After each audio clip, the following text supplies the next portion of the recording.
morning, students. So let's start our class. So now we will be moving towards the next topic, which is some other essential. Sir, I am not able to connect my audio. Audio connect नहीं कर पा रहे हो. सबसे नीचे जो 5 options दिखते हैं उसमें पहले ही होगा जॉइन ऑडियो. जैसे ही जॉइन ऑडियो पे क्लिक करते हैं तो ओवर द इंटरनेट ऐसा कुछ लिखा हुआ आता है. आप जैसे ही उस पर क्लिक करोगे you will be connected through audio to the meeting. If it is not clear मैं आपको स्क्रीनशॉट भेजकर क्लास के बाद में कभी समझा दूंगा. अभी नहीं हो रहा है ऑडियो कनेक्ट, जाने दो, नेक्स्ट टाइम बता दूंगा. जैसे नीचे जो 5 ऑप्शन है ना उसमें लेफ्ट साइड का जो लेफ्ट मोस्ट ऑप्शन है, अभी वहाँ पर जिनका ऑडियो कनेक्टेड होता है उनको म्यूट लिखा आता है, जिनका नहीं होता है वो कनेक्ट वाया ऑडियो ऐसा कुछ लिखा हुआ आता है. ऑलराइट. अच्छा, it is disconnecting again and again. Okay, no issues, we will see what happens. Screenshot लेके रख लेना उस चीज़ का, क्या हो रहा है, कैसा मैसेज आ रहा है. कुछ होगा तो अपन उसको देख लेंगे कैसे रिजॉल्व कर सकते हैं. ठीक, चलो. So we are now starting with the next topic which is 1 minute. हाँ, which is some other essential functions and functionalities. Now we have seen many things. We have seen ITER rows function, we have seen ITER items function. Alright, now after these functions to be used, यहाँ पर हमने देख लिया इस तरीके से data कैसे print करना है, इस तरीके से डेटा कैसे प्रिंट करना है. Everything is seen. Now there are some more functions which are in the data frame that can be important for us, which are explained over here. So the very first function that we have to study is inspection function. Inspection function can also be called as info function. Alright, now from the name itself we can understand that info function, what will it do? So it will provide information. Now information about what? So information about data frame. क्योंकि हम क्या कर रहे हैं, हम यहाँ पर सारी की सारी चीज़ें डेटा फ्रेम से ही रिलेट कर रहे हैं. तो यहाँ पर हमें क्या इन्फॉर्मेशन मिलेगी? So we will get information about the data frame. Now which data frame? So the data frame on which we are working or the data frame which we are creating. Alright, so उसके लिए हमें सारी की सारी चीज़ें देखने को मिलती हैं. Now एक बात पता चल गई, what does info function do? Info function, 1 minute, somebody has joined. Okay, so if I have to use info function, so it will provide information about the data frame. Now it is clear to me. Now what all information does it provide? So this we have to see. So the information that this info function can provide will be like type. The very first information that it will provide is type. Means what type of data frame is it? So this will be the very first information that will be provided. Next information will be index values. We will be given as an output. जैसे info function use करते हैं तो we will be given as an output that what all indexes have been used and what all values have been used for the particular row. एक बात पता है हमको, data frame बनाते हैं सो डेटा फ्रेम में हर रो का इंडेक्स होता है. ठीक है, अब हर रो का इंडेक्स होता है तो इंडेक्स की वैल्यूज की इंफॉर्मेशन भी हमें कौन देगा? इन्फो फंक्शन देगा. Next thing that it will provide us will be the number of rose. The next information that it will provide will be number of rose. Number of रोज मतलब अगर एक data frame है, ठीक है, इसमें इतनी सारी वैल्यूज हैं, so it will see that how many number of rows are there. So it will give a count as well. वो ये तो बताएगा ही बताएगा कि इंडेक्सेस के नाम क्या है, इंडेक्सेस की वैल्यूज क्या है. इट विल ऑल्सो प्रोवाइड कि how many number of rows are there. So this information will also be provided. Next thing, ये तो हुई रोज की बात. We have columns as well in our data frame. तो columns की information भी यहाँ पर इंफॉर्मेशन फंक्शन प्रोवाइड करता है. क्या इंफॉर्मेशन? तो how many number of columns are there.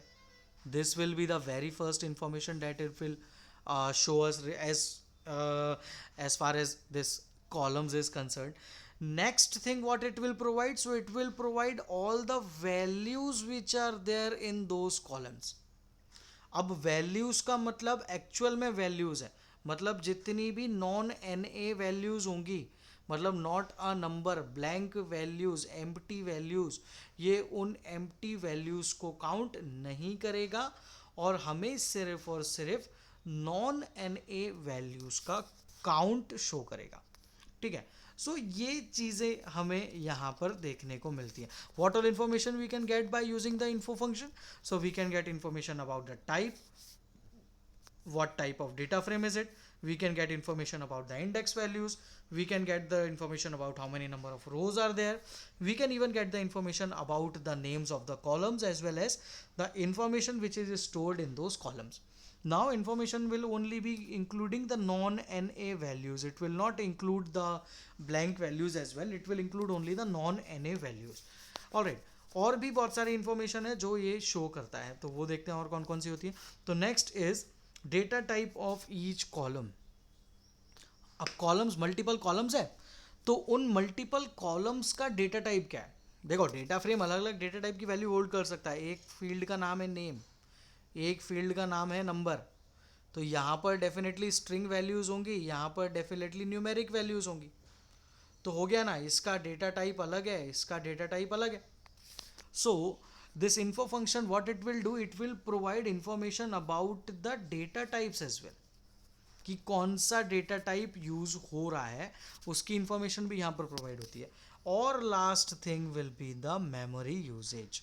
इसने, इस डेटा फ्रेम ने how much space, how much memory did it consume to get stored to your location, आपके कंप्यूटर पर स्टोर होने के लिए इसने कितनी मेमोरी कंज्यूम करी, ये इंफॉर्मेशन भी यहाँ पर हमें देखने को मिलती है। तो ये सारी की सारी चीज़ें हैं जो इंफॉर्मेशन फंक्शन कंटेन करता है। ठीक है, next thing is, next topic is about top and bottom function. कुछ फंक्शंस होते हैं जिनको टॉप एंड बॉटम फंक्शंस बोलते हैं। अब टॉप एंड बॉटम फंक्शंस हमने ऑलरेडी देखे हैं, ठीक है, जब हमने पाइथन पांडास 1 पढ़ा था तब भी हमने टॉप एंड बॉटम फंक्शंस देखे थे। क्या होते हैं टॉप एंड बॉटम फंक्शंस? तो टॉप फंक्शन कहलाता है हेड फंक्शन, बॉटम फंक्शन कहलाता है टेल फंक्शन। क्या होता है इन फंक्शंस का काम? तो टेल फंक्शन क्या करेगा, नीचे की बॉटम 5 वैल्यूज डिस्प्ले करेगा। हेड फंक्शन क्या करेगा? तो हेड फंक्शन टॉप से 5 वैल्यूज डिस्प्ले करेगा। ठीक है, तो ये इनका काम होता है। फॉर एग्जाम्पल, अगर मेरे पास एक बहुत बड़ा डेटा फ्रेम है, let us consider this data frame to be an example. मेरे पास ये डेटा फ्रेम है, मैंने इस पे हेड फंक्शन लगा दिया। मेरे डेटा फ्रेम का नाम जैसे ए है, तो मैंने लिख दिया ए डॉट हेड फंक्शन। अब ए डॉट हेड फंक्शन लगाया तो ये क्या करेगा, ये ऊपर की 5 वैल्यूज़ को मुझे आउटपुट में प्रोड्यूस कर देगा। अगर मैंने इसी पे लगाया होता ए डॉट टेल फंक्शन तो क्या होता, तो मुझे ये बॉटम की 5 वैल्यूज़ जो है उनका मुझे आउटपुट प्रोवाइड कर देता। ठीक है, तो इस तरीके से हेड और टेल फंक्शन, टॉप और बॉटम फंक्शंस वर्क करते हैं। But what if I want to access only 3 values from the top? मुझे लिखना पड़ेगा ए डॉट हेड, मुझे टॉप से एक्सेस करना है इसलिए हेड, और मुझे फिर ब्रैकेट में लिखना पड़ेगा कितनी नंबर ऑफ वैल्यूज़ मुझे प्रोवाइड करनी है। तो मेरे को प्रोवाइड करनी है, स्क्वायर ब्रैकेट लगाना पड़ेगा, n is equals to 3, square bracket close करना पड़ेगा और ये ब्रैकेट पैरेंथेसिस क्लोज करना पड़ेगा। If you will write like this, so now what it will provide? So it will provide top 3 values। ये अब ये टॉप 3 वैल्यूज़ को हमें आउटपुट में प्रोड्यूस करके देगा। n इज इक्वल्स टू 5 मतलब ये यहाँ पर हमें टॉप 3 वैल्यूज़ ही, n इज इक्वल्स टू 3 मतलब हमें टॉप 3 वैल्यूज़ ही प्रोवाइड करेगा। एक चीज़ ध्यान रखना, हेड फंक्शन का जो ब्रैकेट होता है उस ब्रैकेट के अंदर भी, स्क्वायर ब्रैकेट के अंदर हम वैल्यू प्रोवाइड करते हैं। स्क्वायर ब्रैकेट लगाना ज़रूरी है, स्क्वायर ब्रैकेट नहीं लगाओगे एरर आ जाएगी। ठीक है, तो ये पता होना चाहिए कि स्क्वायर ब्रैकेट भी उसमें लगेगा। एक एग्जांपल दिया हुआ है यहाँ पर, आप देख सकते हो। एक DTF6 नाम का डेटा फ्रेम है जिसमें दिल्ली, मुंबई, कोलकाता, चेन्नई के हॉस्पिटल्स और स्कूल्स का डेटा है। आपको बोला कि टॉप से 2 क्वेश्चन ही पढ़ लेता, write a program to display top 2 rows. ठीक है, यहाँ पर देखो top 2 rows values of schools column and last 3 values of hospitals column. मतलब सिर्फ स्कूल कॉलम की टॉप की 2 वैल्यूज आपको चाहिए और हॉस्पिटल्स कॉलम की बॉटम की 3 वैल्यूज आपको चाहिए। तो अब क्या करना पड़ेगा, अब देखो और स्पेसिफिक हो गया। अभी तक क्या हो रहा था, सिर्फ डेटा फ्रेम का नाम हो रहा था, जैसे सिर्फ डेटा फ्रेम का नाम डॉट हेड फंक्शन लगाते और लिख देते n is equals to 2 square bracket के अंदर और इसको क्लोज कर देते तो आंसर आ जाता। पर अब क्या हो गया, अब इन्होंने एक और चीज़ जोड़ दी कि हमें DTF6 के अंदर भी हॉस्पिटल नहीं स्कूल्स कॉलम की टॉप 2 वैल्यूज चाहिए। तो अब मुझे लगाना पड़ेगा डॉट स्कूल्स, ठीक है। अब डॉट स्कूल्स लगाने के बाद अब मुझे लगाना पड़ेगा डॉट हेड फंक्शन, ठीक। और हेड फंक्शन में अब यहां पर मुझे लिखना पड़ेगा n इज इक्वल्स टू 2, ठीक है।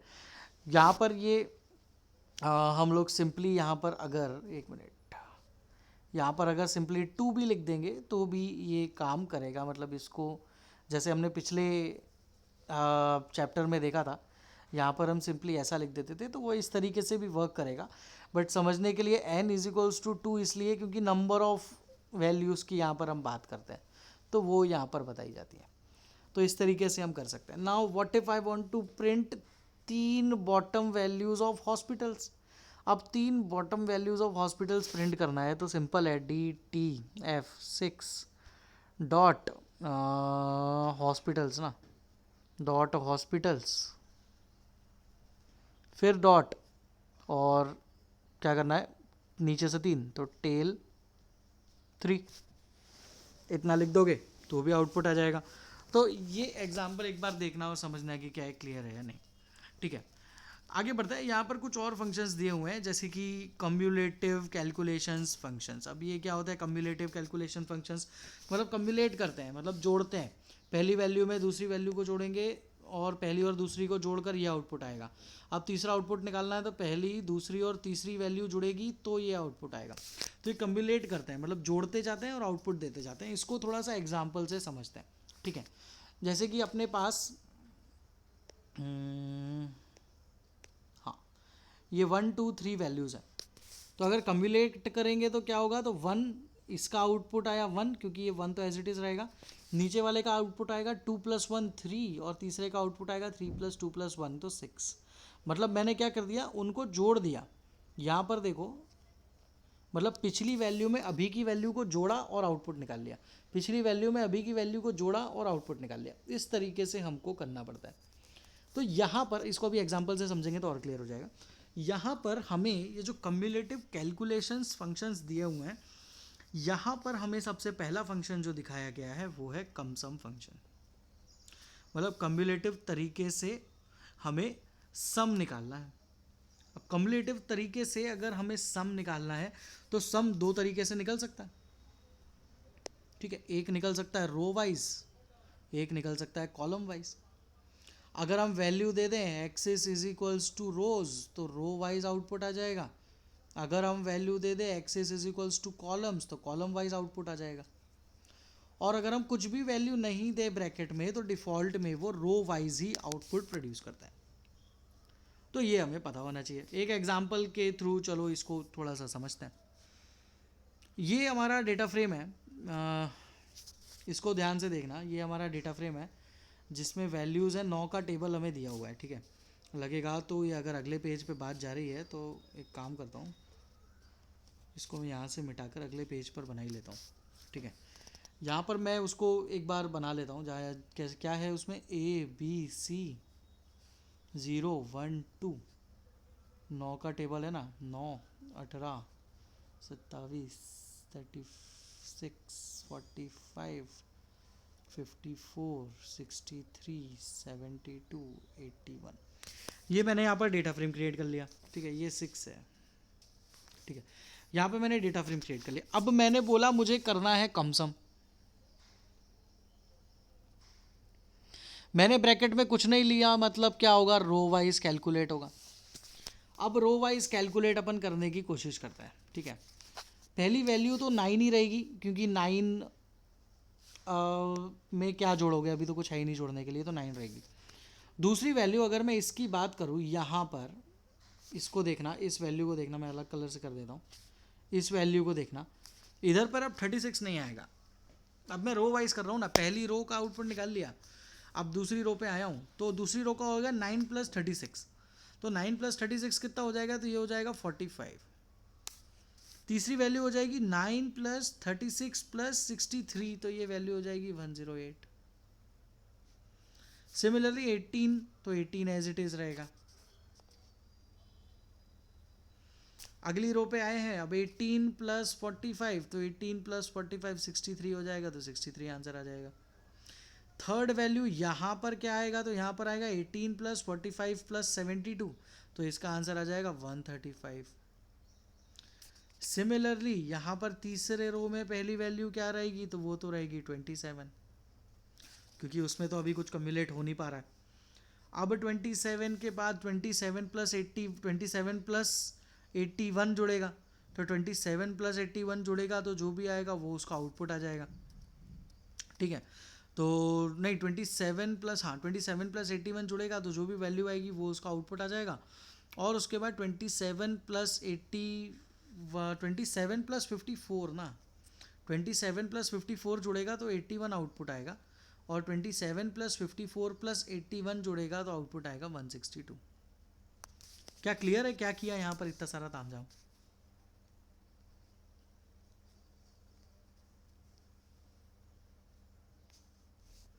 क्लियर है क्या?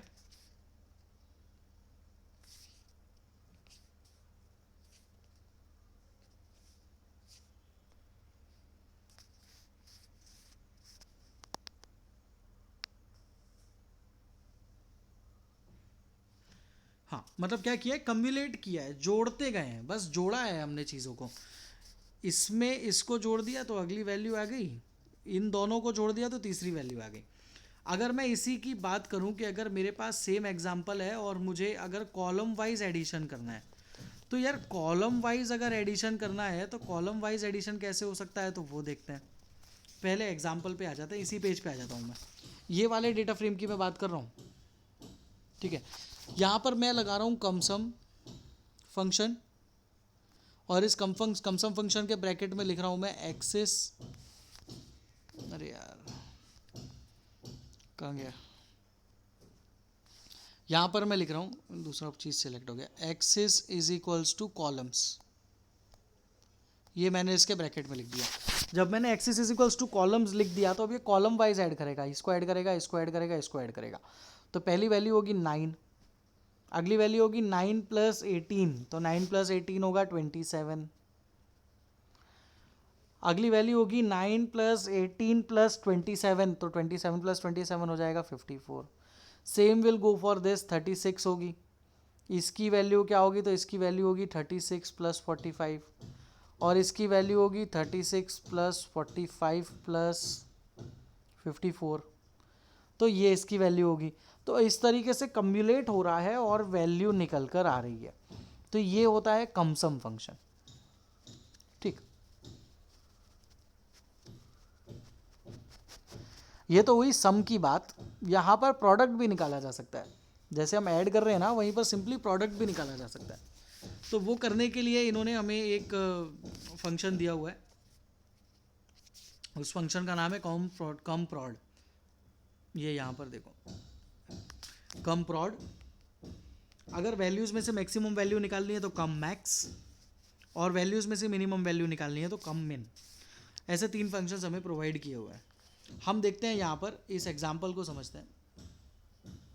एग्जाम्पल नंबर 26, एग्जाम्पल नंबर 26 में DF1 और DF2 दो टीम्स के पॉइंट्स दिए हुए हैं।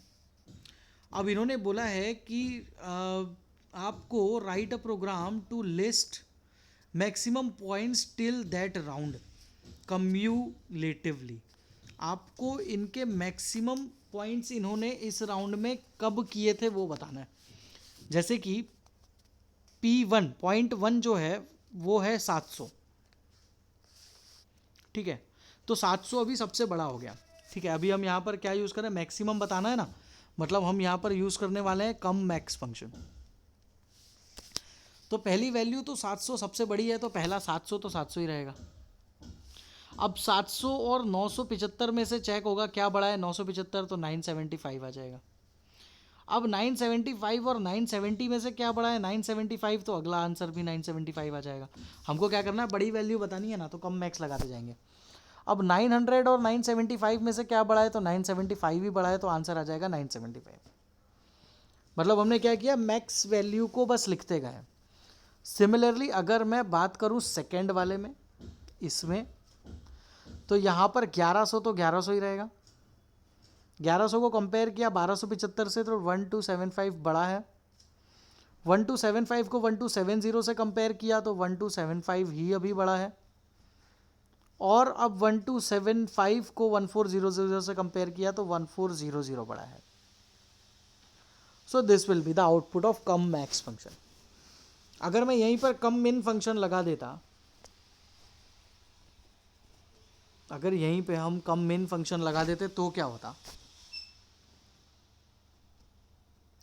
तो कम मिन फंक्शन लगाने में क्या होगा, इस वाले डेटा फ्रेम को देखना, 700 तो 700 ही रहेगा।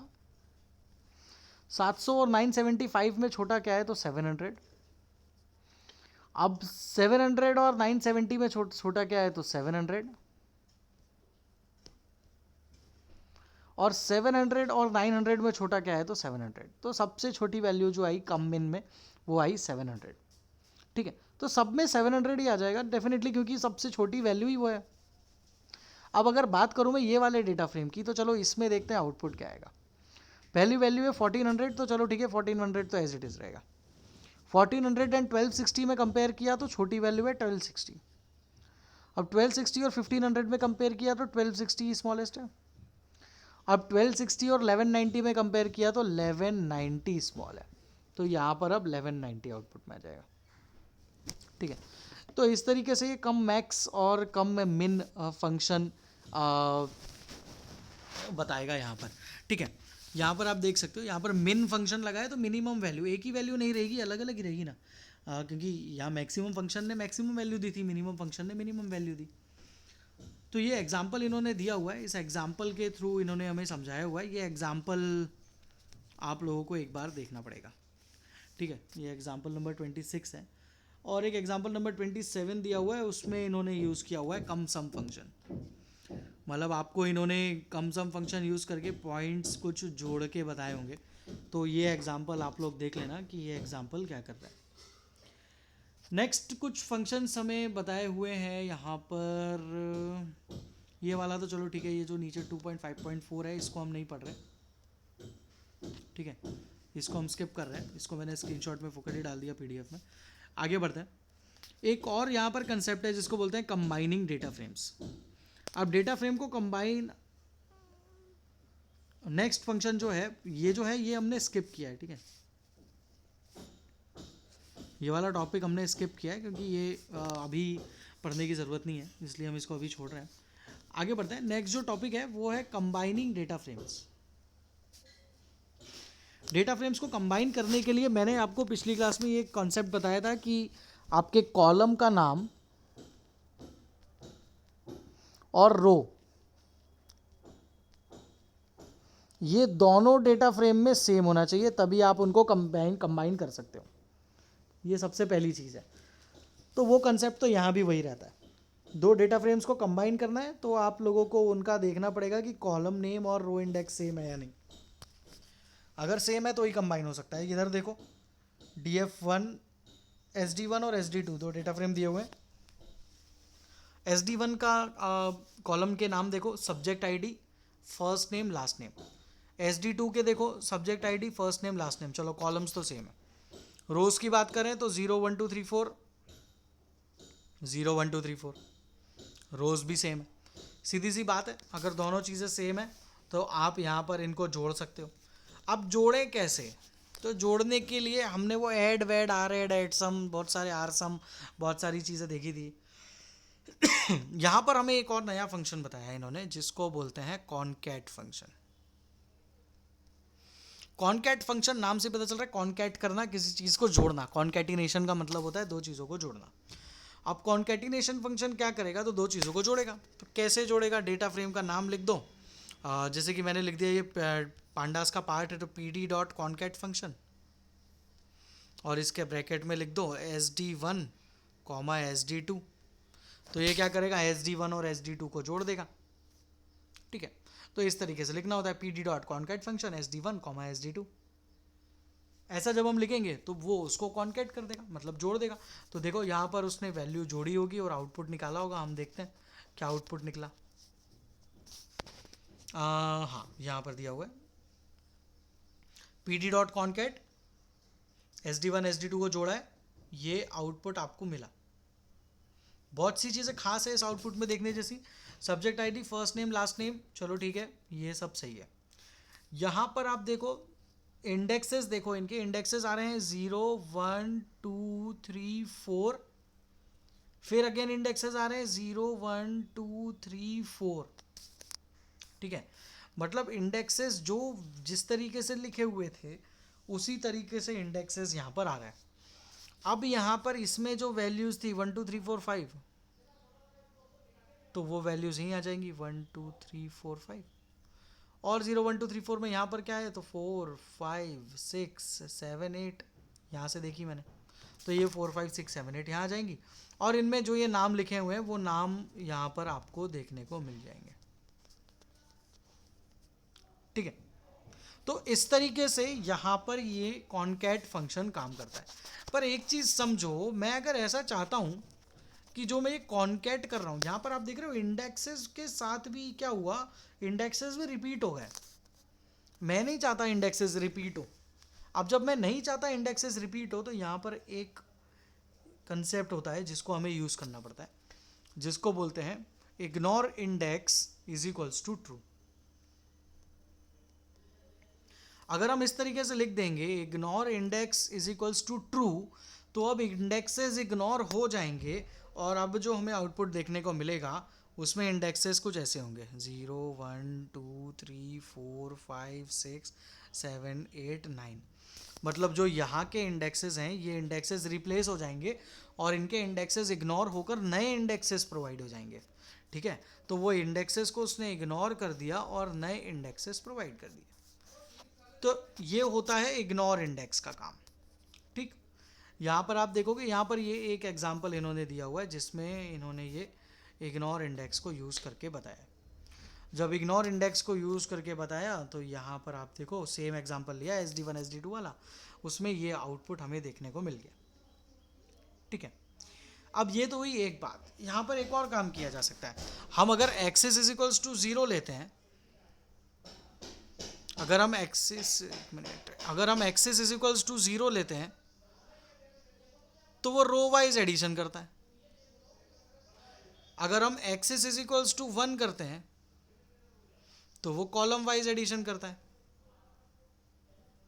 तो हम देखते हैं एक्सिस इज इक्वल्स टू 1 अगर लिख देंगे तो क्या होगा। सेम एग्जांपल में अगर आप एक्सिस इज इक्वल्स टू 0 की बजाय एक्सिस इज इक्वल्स टू 1 लिख दोगे तो आप देखोगे कि अब यहाँ पर जो एडिशन हुआ है सिर्फ 0 1 2 3 4 ही इंडेक्सेस हैं और subject ID, first name, last name, फिर से subject ID, first name, last name. मतलब अब उनने उन इंडेक्सेस को कॉलम वाइज ऐड कर दिया है और इस तरीके से जब हम पहले देख रहे थे तो वो उनको रो वाइज ऐड कर रहा था। तो हम एक्सेस इज इक्वल्स टू 1 लिख रहे हैं तो उसको कॉलम वाइज भी ऐड कर सकते हैं। ठीक, तो ये कुछ चीज़ें थी आज की क्लास में। आपको कुछ डाउट हो तो आप लोग पूछ सकते हैं, अदरवाइज हम लोग क्लास को एंड करते हैं। ये देखो ये सब कंसेप्ट बेटा मैं खुद जानता हूँ यार, पहली बार पढ़ रहे हैं। ठीक है, और पहली बार पढ़ने में ये तो है कि ऐसा तो हो सकता है कि अभी आपको क्लियर ना हुआ हो, तो आपको ये मैं जूम मीटिंग का रिकॉर्डिंग भेज दूंगा, उसको ज़रूर से देखें और शॉर्ट वीडियोस जो भेज रहा हूँ उसको भी देखें। पहली बार पढ़ रहे हो तो ऐसा तो हो नहीं सकता कि एक बार में समझ में आ जाए, थोड़ा सा समय लग सकता है, तो वो आपको समय देना पड़ेगा तभी समझ में आएगा। ठीक है, so students, this is it for today's class. If you have doubts you can ask or we will end the class.